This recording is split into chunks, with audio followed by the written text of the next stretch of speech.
What you did and what you learned today. So basically, what I learned today is how to solve math off a calculator and coding from off a calculator. So basically, what I did was I just we had just did I'm really good with coding, so like I know like you can copy and paste or like it's really like similar to if you want to like solve other things in like basically like section them off. So basically, what I did was like the first section it was like kind of like pretty basics, and then I just basically kind of like copy and pasted like the display one, label one, and then central home, and then you would do the same thing for the next code or the next section for the code, and second section, and third section, and then basically you just also do the formula for the to solve the. So what was the subject? It was over area weight and height.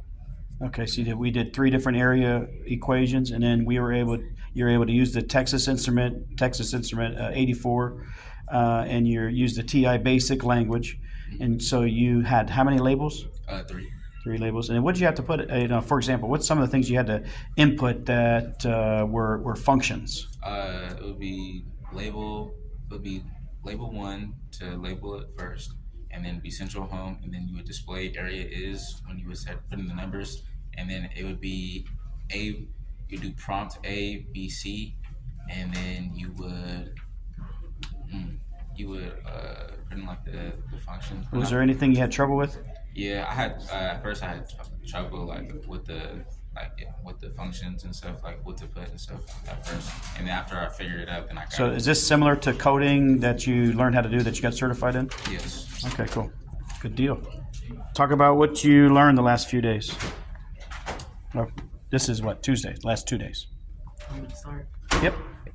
So we learned how to make a menu off a code that Temple had helped us with, and that we made also. And we learned if you mess up anything on a code, it's not gonna work. So you have to go back and fix it yourself. And our program also helps with area. So it's Huron's side, angle side, and base times height divided by two. And have you been inspired by any of this to change your major?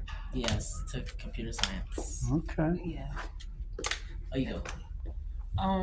I learned more of what like each line of code means, like prompt, home, like. And you've done some coding outside of school too, right? Yeah. Have you ever done coding outside school? Okay. I was in the STEM club years ago. Okay, and then so this is kind of piggybacking on that a little bit. Yeah. So what did you learn from this that you didn't already know? I learned more of what like each thing means because like it was kind of rushed in my other thing. So this But kind of this building is on it. more like in depth of what I'm actually doing. I actually learned like how to code.